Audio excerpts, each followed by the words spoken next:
Hey class, here we are for our religion video on May 12th, and today we're back at it learning some more articles of the Mass. Remember that an article of the Mass is just a fancy way of saying different items that we use at Mass. And remember that today your assignment is you're going to pick two of these items that I show you.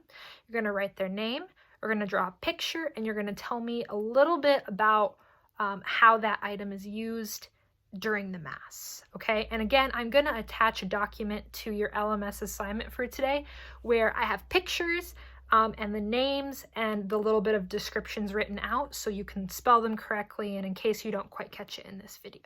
But let's get started. I'm excited to show you what I've got for you today. So remember, we have our altar here, which is like the main focus, the center point of the church. Here's where the sacrifice of the Mass is taking place. And we're going to talk about a couple of the things that are present on the altar. So yesterday we talked about the altar cloth, this like nice, big, beautiful white linen that's put over the altar. Another beautiful white linen that is put over the altar is called the corporal. You can see it's got a little red cross in the middle. It's got the beautiful lace on the sides as well. And the corporal is another like extra special little layer that we put in the center of the altar, only during the liturgy of the Eucharist though.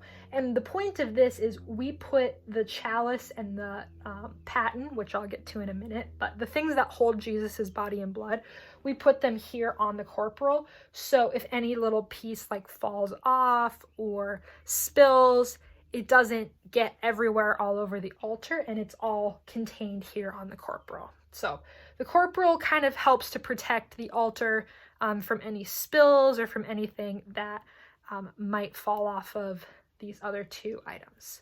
Speaking of which, these other two items, we have the paten. You can see here, it's a beautiful color. Mine's kind of tarnished, but the paten is what holds the bread that becomes the body of Christ. Pretty simple. You'll see Father pick up the bread and put it back down. It looks like a little dish. Paten is one of the things that goes on the corporal. The other thing that goes on the corporal is the chalice or the cup.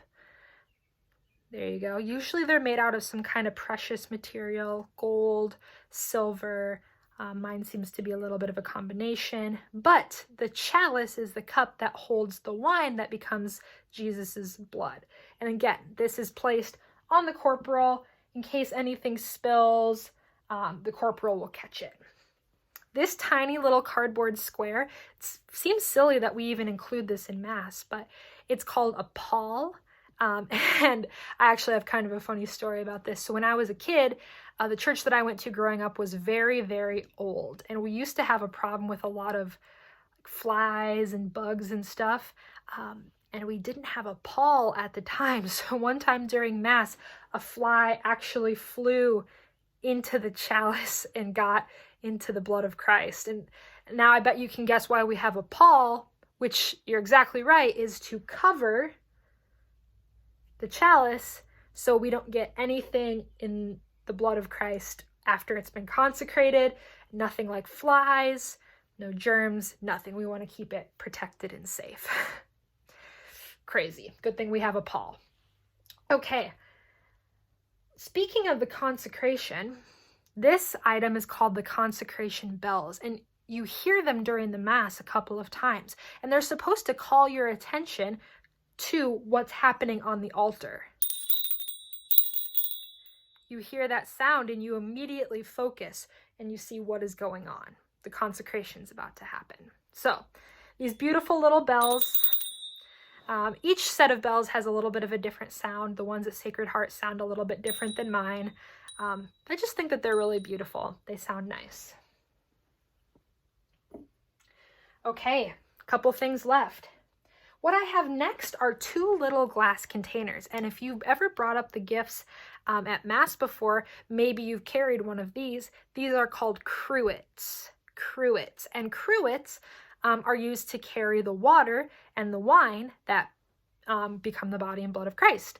And I obviously don't have anything in mine, and of course they're different shapes at different churches, but these cruets, sometimes they'll have a little stopper in the top that they have to take out. Yeah, but they're pretty handy little containers for holding water and wine.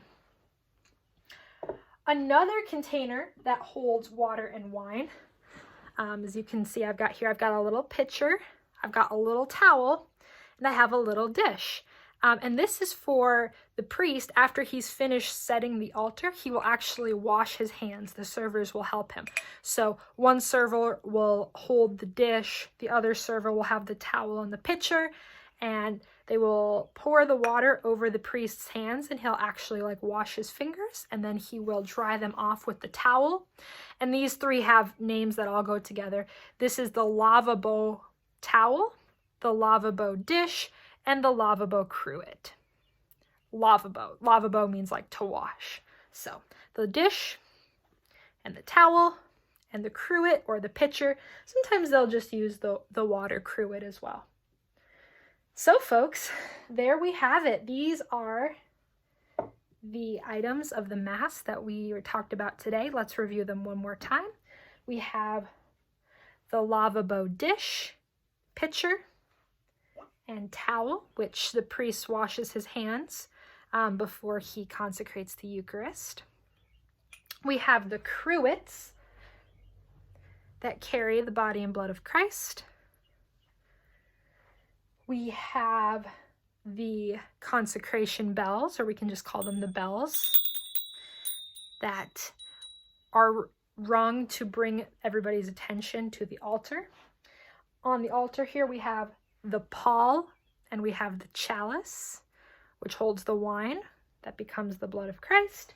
We have the paten, which holds the bread that becomes the body of Christ. And finally, we have the corporal, which is an extra altar linen that helps to make sure that nothing spills or gets lost. So there you have it, folks. I'm going to challenge you the next time that you are at Mass. I want you to see how many of these Mass articles that you can find. You know, if you really pay attention during the liturgy of the Eucharist, you'll be able to see all of these different things. And I think Father John would think it is so cool if you went up to him after Mass sometime and said, Father, I noticed that you used the pall and the chalice during the liturgy of the Eucharist. But you don't have to do that. That's not part of your assignment. But thank you so much for your attention during this last unit about the Mass. Like I told you before, it's kind of, the Mass is a big thing to tackle, especially when you're not able to go to Mass due to the current time that we're in. So I just appreciate your attention. I appreciate you taking it seriously and trying your best. And I hope that you learned something new. Let me know if you have questions about this assignment. Keep working hard. Go Dolphins.